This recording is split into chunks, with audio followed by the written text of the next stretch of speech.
When my wife, Melanie, announced she was no longer interested in intimacy, I did what any sane, confident husband would do. I laughed. Out loud. Not the polite kind either, the wheezing, tears in your eyes kind.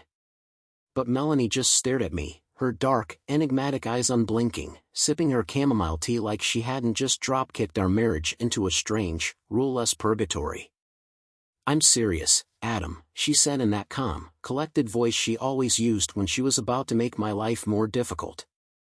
I love you, but I don't feel the need for that physical aspect anymore. Okay, I said slowly, setting down my coffee mug. Fair enough. These things happen. So, we'll just, adjust. Maybe I'll. No porn, she interjected, slicing through my sentence like a katana through butter. Excuse me? No porn. No other women. No, alternative outlets, Adam. I'm trusting you to honor this marriage. Honor. That's the word she used.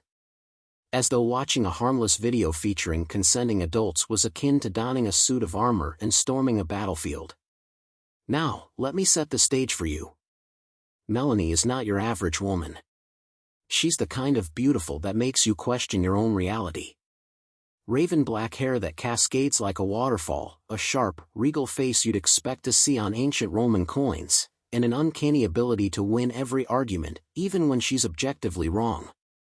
She has a way of making her desires sound less like requests and more like decrees handed down from the gods. So naturally, I agreed. Fine, I said, waving a hand dramatically. No porn. No women.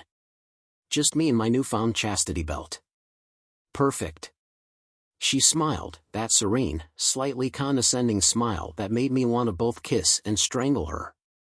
And just like that, she went back to scrolling through Instagram like nothing had happened.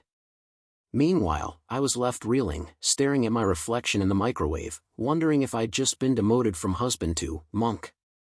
The next few days were surprisingly normal. Melanie went about her routines, yoga at dawn, work meetings in chic coffee shops, her bizarrely long skincare regimen. I played the good husband, keeping my frustration tightly corked. But something wasn't sitting right. It wasn't just the sudden no sex, no porn rule. It was how smug she seemed about it. Like she knew something I didn't. Like she had a trump card hidden up her sleeve, and she was waiting for just the right moment to play it. One night, as Melanie read a book in bed, I decided to poke the bear. So, I began, leaning against the doorframe, what's the plan here? Are we just roommates now? Should I be pitching in more for rent? Without looking up, she replied, we're partners, Adam. It's just, a different kind of intimacy. A deeper connection. Oh, deeper, I said, nodding as though I were genuinely considering the concept. Deeper like, I love you, but I'm also going to emotionally neuter you? That got her attention. She set the book down and gave me a long, pitying look, like I was an adorable but deeply stupid puppy. Adam, she said with a sigh, it's not about you. It's about me. My journey. I need space to figure out who I am beyond this. She gestured vaguely between us. Right, I said, crossing my arms. Because nothing says self-discovery like imposing celibacy on your spouse. Don't be dramatic, she said, picking up her book again. The breaking point came a week later. I was cleaning the kitchen when her phone buzzed on the counter. I glanced at the screen, purely out of curiosity, and saw a name I didn't recognize, Elliot. Now, I'm not the jealous type. Truly. But something about the sheer volume of texts from Elliot made my radar ping. I wasn't about to snoop, well, not yet, but the wheels in my head started turning. Later that night, I decided to casually ask, so, how's Elliot? Melanie froze for a fraction of a second before recovering with a laugh. Elliot? Oh, he's just someone from work. Why do you ask? No reason, I said, smiling innocently. Just curious. You've mentioned him a few times. I have, she said, tilting her head. I don't think I have. There it was. A flicker of defensiveness. A crack in the polished armor. I didn't push further. Not yet. Instead, I let her believe she'd won. Let her think I was oblivious. But inside, I was already planning my next move. Because if Melanie wanted to play this little game, I was more than ready to join in. After all, every game has a winner, and I didn't intend to lose. I never fancied myself a spy. Growing up, I was more into superheroes than secret agents. Yet here I was, skulking around my own house like a discount James Bond, looking for clues about my wife's journey of self-discovery. If her journey involved someone named Elliot, I figured I had the right to know. It started with her closet. Melanie's closet was a fortress of designer clothes, meticulously organized by color, occasion, and, knowing her, probably the alignment of the planets. She once told me it was her sanctuary, a word I'd always found dramatic for a place that housed shoes. Still, I had a hunch that somewhere in that shrine of silk and leather was the answer I was looking for. It didn't take long to find the box. Tucked away behind a row of cashmere sweaters was a small, matte black box tied with a ribbon. It looked suspiciously out of place, like something that wasn't meant to be found. Naturally, I opened it. Inside was a delicate silver bracelet with a charm shaped like a crescent moon. Elegant, understated, and absolutely something I'd never seen before. Beneath it was a receipt from a boutique downtown. No name, just a date, 2 weeks ago. My stomach twisted. I stared at the bracelet, turning it over in my hands. Melanie loved jewelry, but this wasn't her usual style. It was simple. Romantic. It felt like a gift. And then, there it was, the card. Tucked underneath the velvet lining of the box was a small, handwritten card. To M. For the light you bring into my life. Always, E. I dropped the bracelet back into the box like it was on fire. When Melanie came home that evening, I was back in the kitchen, stirring a pot of chili with the forced enthusiasm of a man who had just uncovered his wife's emotional, or perhaps physical, affair. "Smells good," she said, breezing in with a grocery bag and a smile that suddenly seemed too perfect. "Thanks," I said, keeping my tone neutral. "Busy day?" She shrugged, unloading a loaf of artisan bread onto the counter. "The usual. Meetings, emails, yoga. No mention of Elliot. No thank you for his poetic little card." "Sounds exhausting," I said. "Good thing you've got, what was his name?" "Elliot. To keep things light." Melanie froze, her hand hovering over the bread knife. "What's that supposed to mean?" she asked, her voice calm but tinged with warning. "Oh, nothing," I said, stirring the chili with deliberate nonchalance. "I just noticed his name pop up on your phone the other day. Figured he must be important." Her eyes narrowed, and for the first time, I saw something that looked like fear. "Elliot is a colleague," she said firmly. "We're working on a project together. That's all." "Of course," I said, nodding as though I believed her. "I mean, it's not like he's buying you jewelry or anything." Her head snapped up, and in that instant, I knew I'd hit a nerve. She didn't explode. Melanie never exploded. Instead, she set the bread knife down with the precision of a surgeon and met my gaze with a cool, unflinching stare. "You went through my things," she said. It wasn't a question. "You left your things in our closet," I countered. "And you've been acting off lately. Can you blame me for being curious?" Melanie sighed, crossing her arms. "It's not what you think." "Enlighten me," I said, crossing my arms to match her. For a moment, she hesitated. Then, with the grace of a woman who had rehearsed this conversation 1,000 times in her head, she said, "Elliot's going through a rough time. His wife left him, and he doesn't have many friends. I've been helping him adjust. That's all. The bracelet was a thank you gift. Nothing more." I blinked. That was her story? A thank you gift? Did she really think I was that gullible? "Interesting," I said, my voice dripping with sarcasm. "So when's his birthday?" Should I chip in for the matching necklace? Her jaw tightened, but she didn't rise to the bait. That night, as she slept beside me, I stared at the ceiling, my mind racing. Her explanation didn't add up. If it was innocent, why hide the box? Why not tell me about the gift? But it wasn't just the bracelet or the card. It was her tone. The way she'd paused before answering. The way she'd looked at me like I was the one who'd betrayed her. I knew there was more to this story. And if Melanie wasn't going to tell me the truth, I'd have to find it myself. Because if Elliot was the light in her life, I was damn well going to figure out what that made me.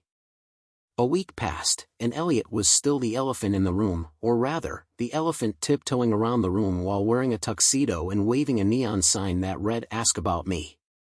Melanie acted like everything was fine, but I wasn't buying it. Her smiles felt too practiced, her laughter too light. And I was a man on a mission. If she wouldn't tell me the truth, I'd get it myself. It started with a search. Elliot isn't exactly an uncommon name, but thankfully, the boutique receipt I'd found in the box had a timestamp. With a little creative Googling, and a questionable amount of time spent on social media, I managed to track down the shop's Instagram page. One of their recent posts showed a photo of a man standing outside, holding a bag identical to the one Melanie's bracelet came in. The caption read, "Another happy customer. Thanks for supporting local, Elliot." There he was. Late 30s, dark hair flecked with gray, a smile that could charm a nun out of her vows. If GQ ever did a subtle homewrecker edition, he'd be their cover model. I felt an odd mix of rage and relief. Rage, because there was now a face to my wife's mysterious confidant. Relief, because he didn't look like the sleazy, mustache-twirling villain I'd been imagining. No, this guy looked respectable. Which somehow made it worse. The next step was riskier. Melanie had mentioned a work dinner the following night, one of those vague client networking things she loved to attend in her perfectly tailored dresses. She told me not to wait up, which was basically an invitation to investigate. After she left, I called a friend of mine who worked as a private investigator, or, more accurately, a semi-retired PI with a penchant for bourbon and bad decisions. His name was Greg, and he owed me a favor. "Follow her," I said over the phone. Greg snorted. "What am I, your babysitter? Can't you just talk to her like a normal husband?" "She's not exactly in a sharing mood these days," I replied. "Look, just track her down, see where she goes. If nothing's going on, great. If something is..." Greg sighed. "You owe me a bottle of the good stuff for this." Done. Around midnight, Greg called me back. "Well, this is interesting," he said, sounding far too smug for my liking. "What?" "She's at a restaurant downtown. Not alone." My heart skipped a beat. "Is it him?" "I can't say for sure," Greg replied, "but the guy she's with fits the bill. Tall, dark hair, probably thinks he's God's gift to women. They're at that swanky Italian place on 5th, romantic lighting, tiny portions, the works." I clenched my jaw. "Anything else?" "Oh, yeah," Greg said. "They're laughing. A lot. Like, the kind of laughing that makes you want to punch someone." 15 minutes later, I was standing outside the restaurant, my hands shoved into my pockets as I watched them through the window. There they were, Melanie and Elliot, seated at a corner table, looking like the stars of some indie romance film. She was leaning forward, her face lit up with that radiant smile that used to be just for me. He was gesturing animatedly, his expression equal parts admiration and affection. I felt like I was watching someone else's life, some cruel parody of my marriage. I wanted to storm in, flip their table, and demand an explanation. But I didn't. Instead, I stood there, unnoticed, until they finished their meal and stepped outside. They didn't see me as they walked to his car, talking quietly, their movements close but not quite intimate. He opened the passenger door for her, a small, gallant gesture that made my stomach churn. And then, just before she got in, she hesitated. "Thank you, Elliot," I heard her say, her voice soft but audible. For everything. He smiled at her, that charming, maddening smile. Always, M. I froze. That letter. M, the same one from the card. It wasn't proof of anything concrete. But it was enough. Enough to confirm that whatever was going on between them, it wasn't just professional. When I got home, Melanie was already there, sitting on the couch with a glass of wine like nothing had happened. How was the dinner? I asked casually, hanging up my coat. Oh, fine, she said, barely looking up. Pretty standard. You know how these things are. Sure, I said, forcing a smile. Standard. She smiled back, oblivious to the storm brewing inside me. I went to bed that night, but I didn't sleep. Instead, I lay there, staring at the ceiling, planning my next move. Because if Melanie thought she could keep her secrets forever, she was sorely mistaken. By the time I woke up the next morning, I had a plan. Well, not so much a plan as a vague outline of revenge and vindication, with a dash of petty theatrics. I spent the day playing the role of the clueless husband. I made breakfast, asked Melanie about her schedule, and even complimented her on her outfit. She looked at me like I'd grown a second head but didn't question it. That's the thing about guilt, it makes you assume the worst, even when the other person's just trying to butter your toast. But while Melanie went about her day, I got busy. The boutique receipt and Elliot's Instagram had already provided enough breadcrumbs to track him down. It turned out he ran a small tech consulting firm downtown, nothing flashy, just a tidy office with a minimalist logo and a website that screamed we overcharge. I strolled into his office just before lunch, armed with a box of donuts and a smile that could have melted steel. The receptionist barely glanced at me before waving me through. Elliot was seated behind a sleek glass desk, typing something on his laptop. When he saw me, his eyebrows lifted in mild surprise. Can I help you? He asked, his voice warm and polite. Too polite. Elliot, right? I said, setting the box of donuts on his desk like I owned the place. I'm Adam. For a split second, there was a flicker of recognition in his eyes. He knew exactly who I was. Melanie's husband, I added, just to be clear. His smile faltered, but only slightly. Ah, yes. Melanie's mentioned you. I leaned back in the chair across from him, casually popping open the box of donuts. Has she? That's funny. She's been mentioning you a lot lately too. Elliot's expression didn't change, but his hand tightened on the edge of the desk. Look, I'm not here to cause trouble, I said, holding up a glazed donut like a peace offering. I just thought it was time we met. You know, man to man. He hesitated, then sighed. All right, Adam. Why don't you tell me what this is about? For the next 10 minutes, I laid my cards on the table. The bracelet. The texts. The late-night dinners. I painted the picture with broad, sarcastic strokes, watching his face for any sign of guilt or regret. To his credit, he held up well. Too well. You're mistaken, he said finally, his tone calm but firm. There's nothing going on between Melanie and me. We're friends. Colleagues. That's all. Right, I said, leaning forward. And I suppose the bracelet was just a friendly little trinket. The kind you'd give to your buddy Steve after a particularly good round of golf? Elliot's jaw tightened. It was a thank you gift. She helped me through a difficult time. Oh, I'm sure she did, I said, my voice dripping with mock sympathy. Must have been really hard for you, Elliot. For the first time, I saw a crack in his composure.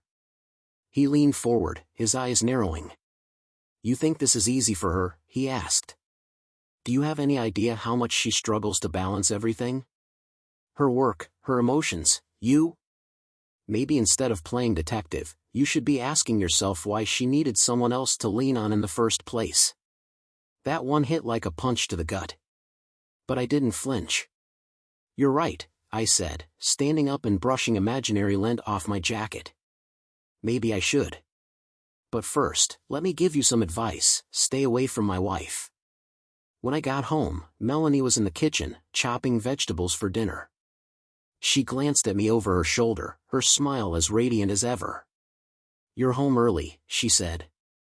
"Had a light day," I replied, shrugging off my jacket. As I stood there, watching her move with practiced grace, I felt the weight of Elliot's words settling in. Was I part of the problem? Had I missed the signs, the cries for help? Or was this just another layer of the web Melanie had spun to keep me guessing? I didn't know anymore. That night, as we sat down to eat, I decided to test the waters. "Ran into someone interesting today," I said casually. "Oh?" Melanie replied, spearing a piece of asparagus. "Yeah. Elliot."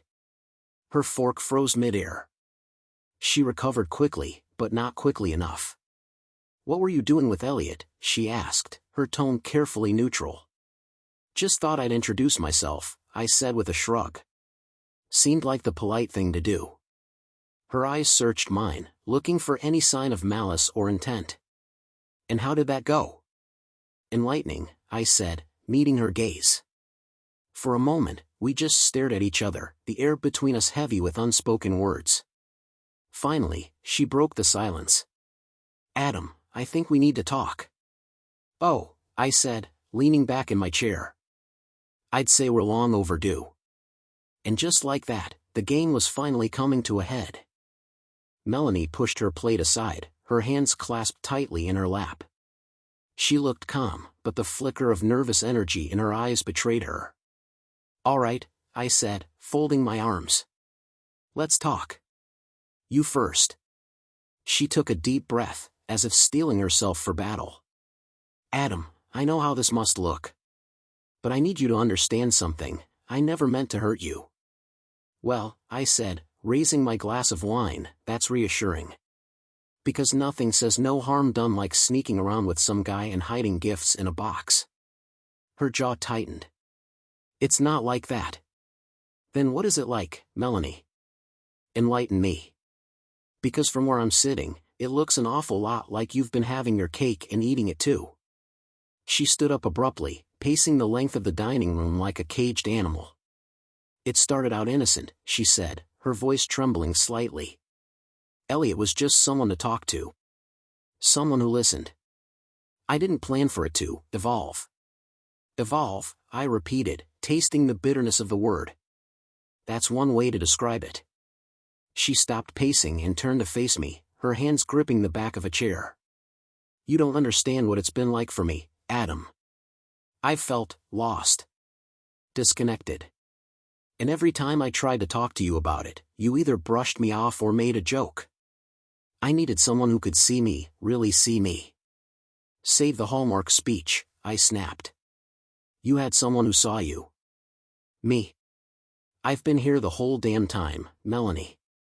"But you weren't," she shot back, her voice rising. "You've been here physically, sure, but emotionally?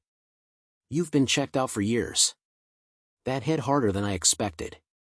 For a moment, the room was silent except for the sound of the clock ticking on the wall. "Maybe I have," I admitted, my voice quieter now. "Maybe I got too comfortable, too wrapped up in my own world to notice that you were slipping away.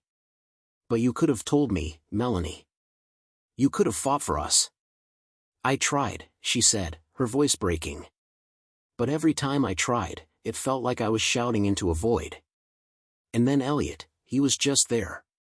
He listened. He cared. It wasn't supposed to be anything more than that." "But it was," I said flatly. "Yes," she admitted, tears welling up in her eyes. "It was. There it was. The truth. Raw and unfiltered. I should have been furious. I should have flipped the table, thrown my glass, done something. But instead, all I felt was exhausted." "Do you love him?" I asked, my voice barely above a whisper. She hesitated, and that hesitation was answer enough.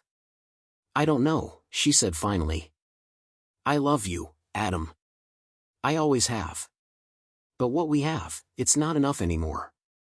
I stared at her, this woman I'd built my life with, and suddenly she felt like a stranger.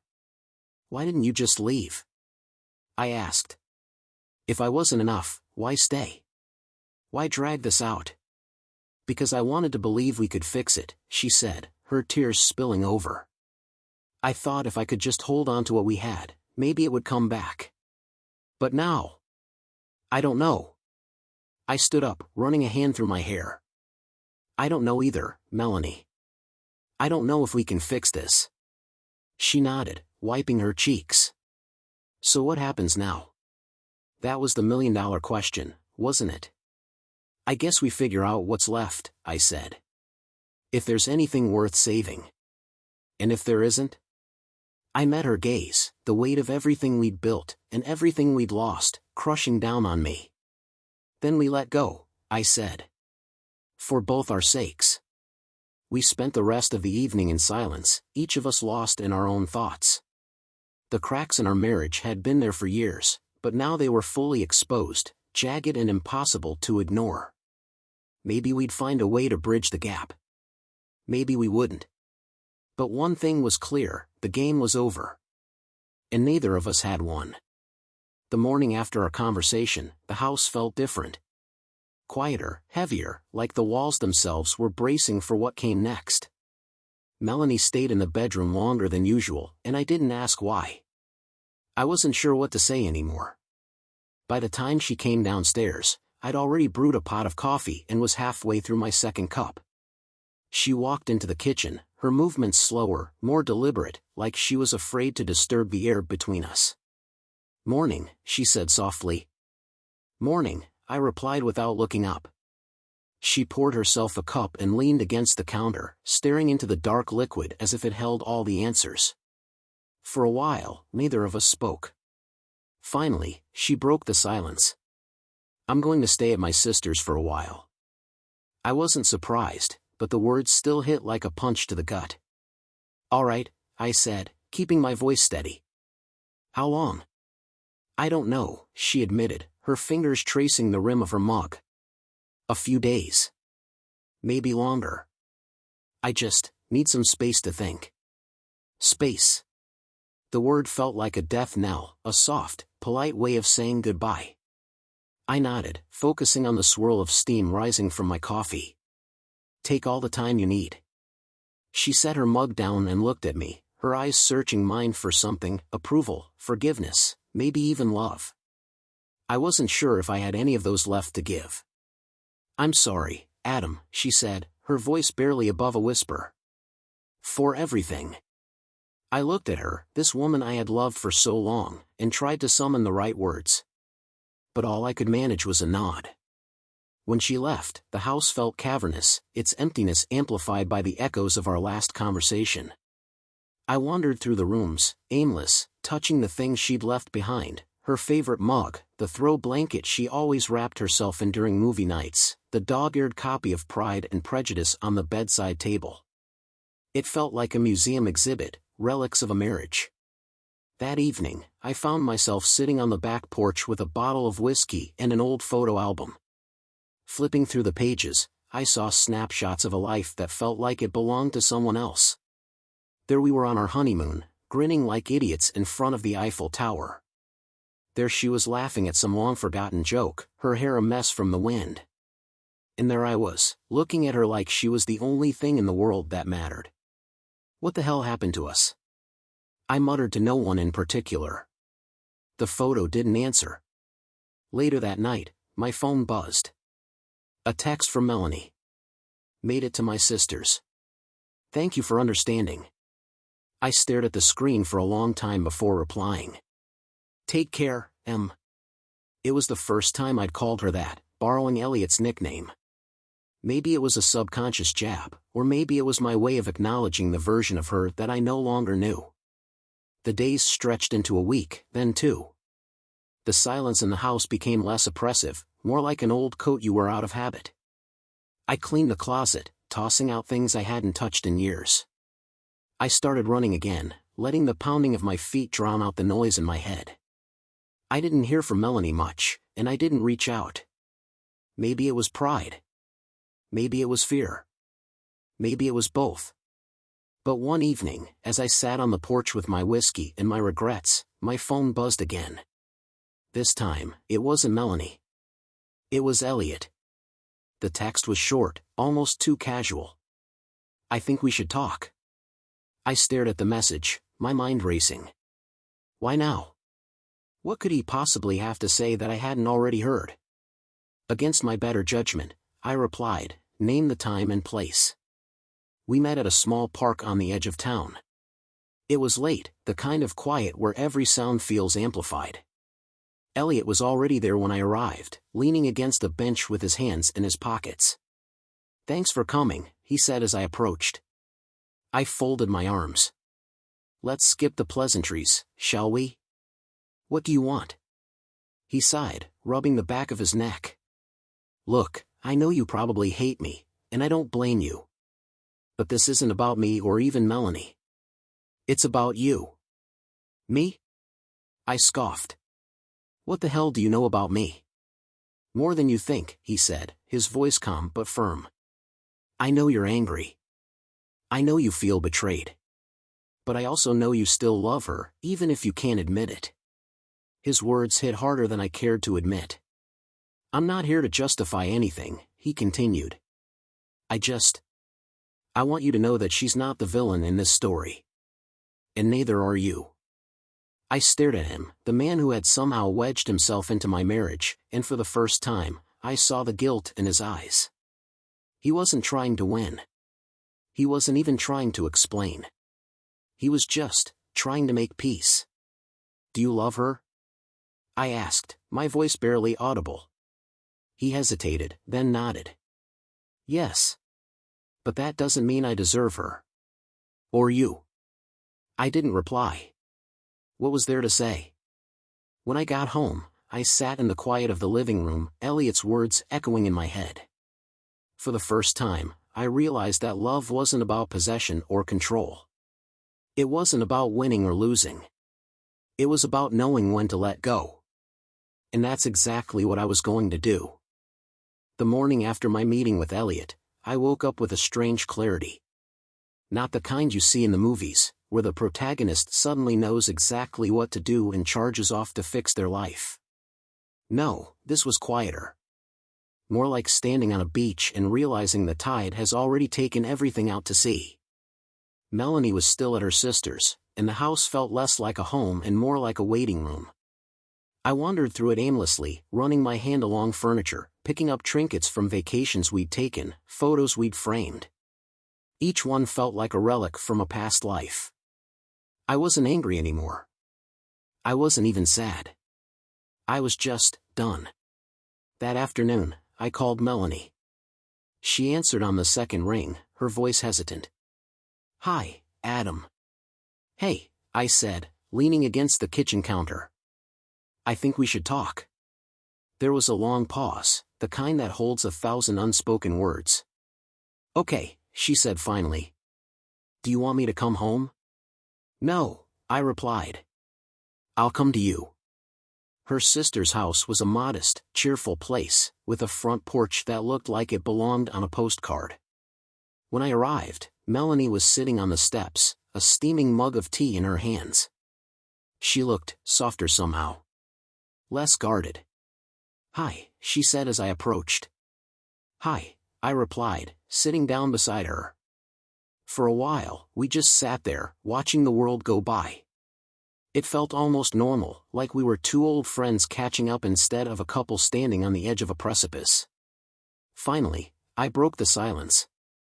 I met Elliot. She stiffened, her hands tightening around the mug. "You, what?" "Relax," I said, holding up a hand. It wasn't some big confrontation. He wanted to talk, so I listened. And you know what? He's not the villain I imagined. But he's not the hero either. She looked down at her mug, her hair falling in front of her face. "I didn't ask him to talk to you." "I know," I said. "But I'm glad he did. It helped me realize something." She looked up, her eyes searching mine. "What's that?" "That this isn't about him," I said. "It's about us. Or, what's left of us." Melanie exhaled shakily, setting her mug down on the step. I don't even know where to start, Adam. I feel like I've failed you. Like I've failed us. We both failed, I said, my voice softer than I expected. Somewhere along the way, we stopped being a team. You stopped talking, and I stopped listening. And now here we are. Tears welled up in her eyes, but she blinked them away. I never wanted it to end like this. I never wanted it to end at all. Neither did I admitted. But maybe this isn't the end. Maybe it's just the end of this chapter. She turned to face me fully, her expression a mix of hope and fear. Do you think we can fix this? I don't know, I said honestly. But I think we owe it to ourselves to try. Not for the sake of the past, but for whatever comes next. Even if it means letting go. Letting go, she repeated, the words heavy in the air. Yeah, I said. Letting go of the anger, the guilt, the blame.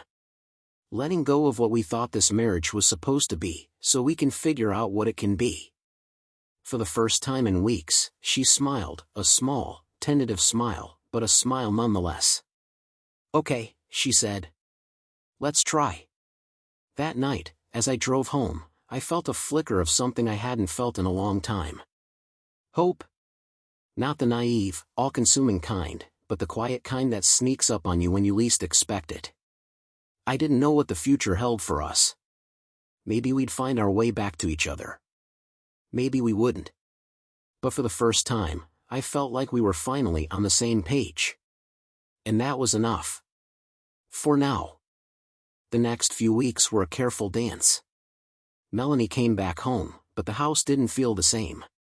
We spoke more openly than we had in years, but the conversations were often hesitant, like we were tiptoeing around a minefield. I've scheduled a counseling session for us, she told me one morning over coffee. Good, I said. I think we need it. And we did. But therapy wasn't the magical fix I'd secretly hoped it would be. It was messy and uncomfortable, forcing us to confront parts of ourselves we'd buried long ago. During one session, our therapist, a no-nonsense woman named Carla, asked a question that hung in the air like a thundercloud. Do you two even want the same future anymore?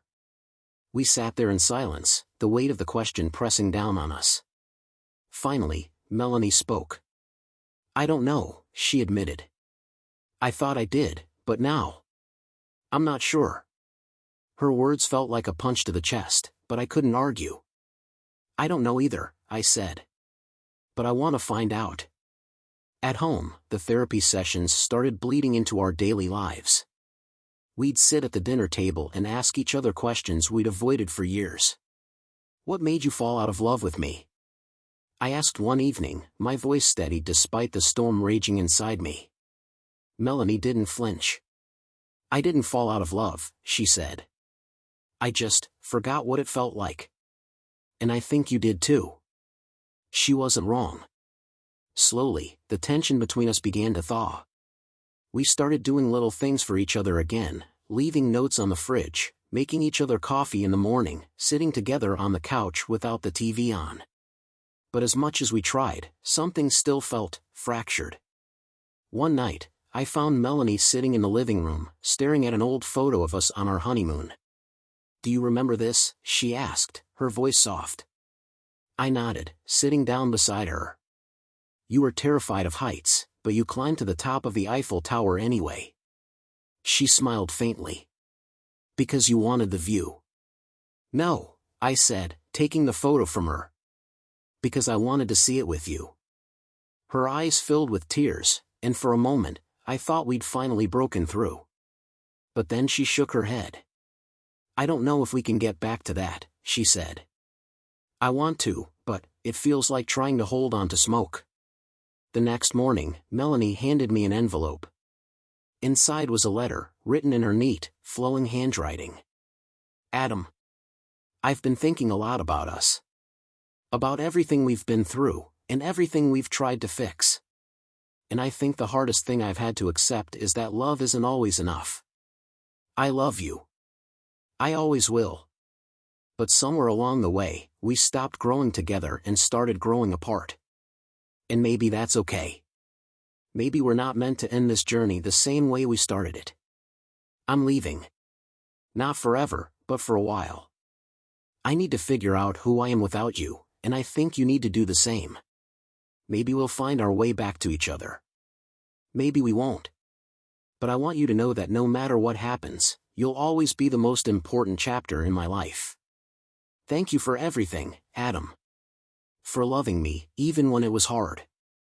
For trying, even when it felt impossible. With love. Melanie. She was gone by the time I finished reading. The house felt emptier than it ever had, but for the first time, the emptiness didn't crush me. It was just space. Over the next few weeks, I learned to live with that space. I started taking care of myself in ways I hadn't before, cooking meals I actually wanted to eat, rediscovering old hobbies, reaching out to friends I'd lost touch with. One day, I went for a run and found myself at the park where Elliot and I had talked. The bench we'd sat on was empty, but the memory of that conversation lingered. "You still love her, don't you?" he'd asked. "Always," I'd replied. I still did. But now, I was learning to love myself too. Months passed, and life moved on. Melanie and I stayed in touch, sending the occasional text or email, but we gave each other the space we both desperately needed. Then, one evening, I came home to find a letter waiting for me on the kitchen counter. "Adam, I'm ready to talk." "Are you?" I sat down, staring at the words, and realized I didn't know what her answer would be, or what mine would, either. But for the first time in a long time, I felt ready to find out. Subscribe to never miss a new story and discover even more captivating tales.